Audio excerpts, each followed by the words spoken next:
हमारे YouTube channel परवेश एक brand में आप सभी साथियों का स्वागत है। मैं आशा करता हूँ आप जहाँ भी हों अच्छे हों और मस्त हों। तो आइए आप देखते हैं भारत की कुछ नदियाँ आपको मैं बताऊँगा। देखिएगा, एक अच्छा टॉपिक है, एक अच्छा चीज़ आपको यहाँ से सीखने को मिलेगा।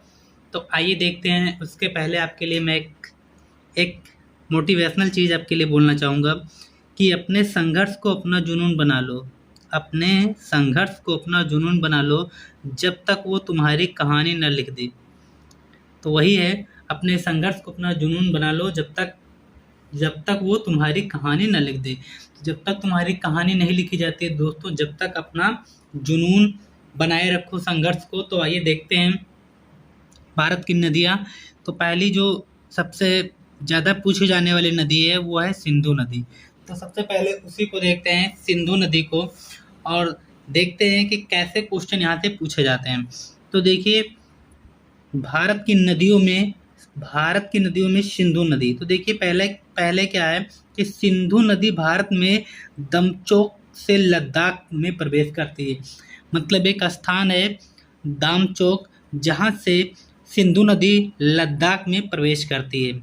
अब लद्दाख में प्रवेश करने का मतलब ये हो गया कि हमारे भारत में वो प्रवेश कर चुकी है। उसके बाद में देखिए क्या है कि सिंधु नदी की लंबाई, कई बार पेपर में पूछा गया है कि सिंधु नदी की लंबाई कितनी है। तो वो आप लोग क्या बताओगे, 2880, मतलब 2880 किलोमीटर है सिंधु नदी की लंबाई।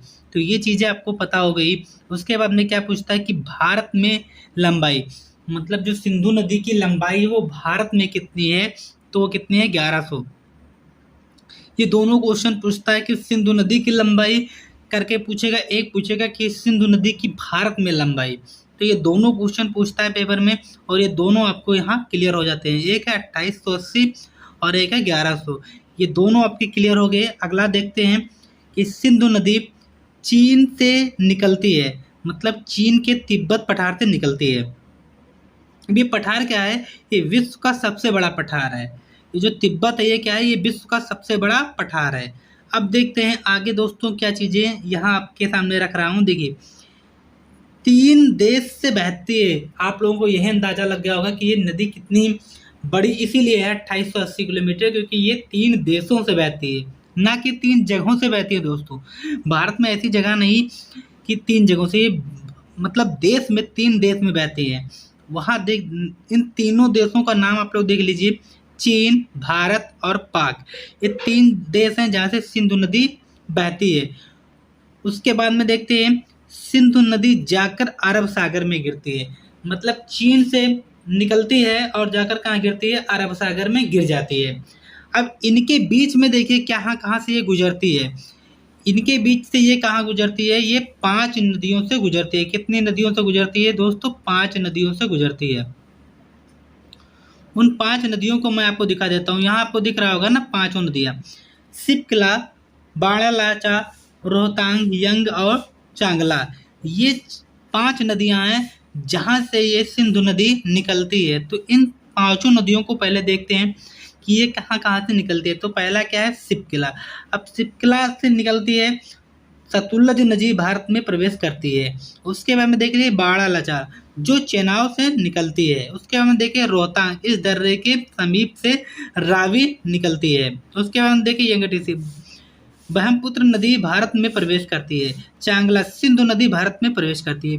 तो ये जो 5 नदियां हैं, ये यहाँ से सिंधु नदी गुजरती है, और इन 5 नदियों में से कौन सी नदी इनसे गुजरती है, वो सारी चीज़ें नीचे दिख रही थी।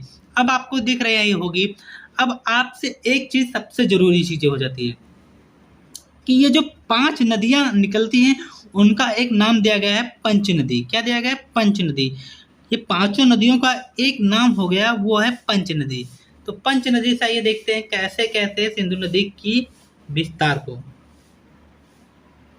ये आपको दिख रहा होगा ना, ये है विस्तार पंच नदी का। ये है विस्तार किसका, पंच नदी का। पंच नदी 5 नदियाँ।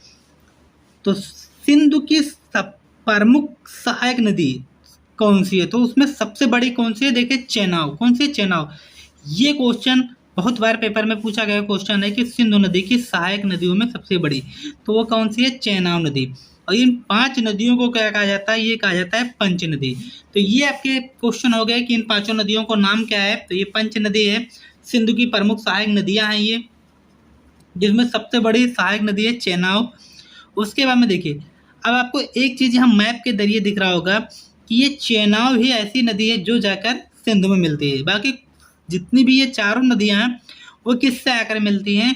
वो आकर मिलती हैं चेनाब से। किससे आकर मिलती हैं दोस्तों? चेनाब से आकर मिल जाती हैं। तो सिंधु की जो ये 5 नदियाँ हैं वो किससे आकर मिलती हैं? तो ये पाँचों नदियाँ, ये जो चारों नदियाँ हैं वो चेनाब से मिलती हैं, और चेनाब जाकर कहाँ मिलती है? सिंधु से मिलती है।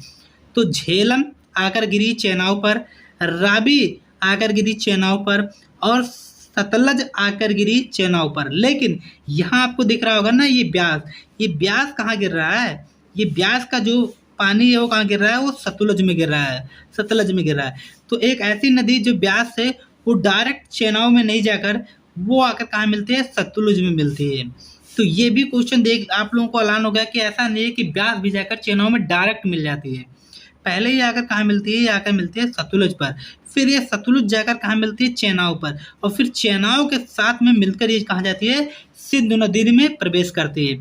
तो देखिए ये 5 नदियाँ आपको दिख रही होंगी, झेलम, चेनाब, रावी, सतलुज और ये ब्यास। ये पांचों नदियों को आप लोगों को याद करना है। झेलम, चेनाब, रावी, सतलुज और ब्यास, ये पांचों नदियां आपकी क्लियर हो जाती हैं। यहाँ से इन क्या कहा जाता है? तो ये पंच नदी के नाम से जानी जाती है। इसके पहले मैंने आपको क्या बताया कि जो सिंधु नदी है वो कहाँ से निकलती है? दमचौक लद्दाख से निकलती है। इसकी लंबाई कितनी है? 2880 है इसकी लंबाई। भारत में कितनी है? तो 1100 मीटर है। सिंधु नदी चीन से निकलती है, तिब्बत पठार से, और विश्व का सबसे बड़ा पठार है। और ये 3 देशों से बहती है। कितनी देशों से बहती है? 3 देश से बहती है, चीन, भारत और पाक से बहती है। सिंधु नदी जो है वो 5 नदियों से मिलती है, जो आपको दिख रहा है, झेलम, चेनाब, रावी, सतलुज और ब्यास।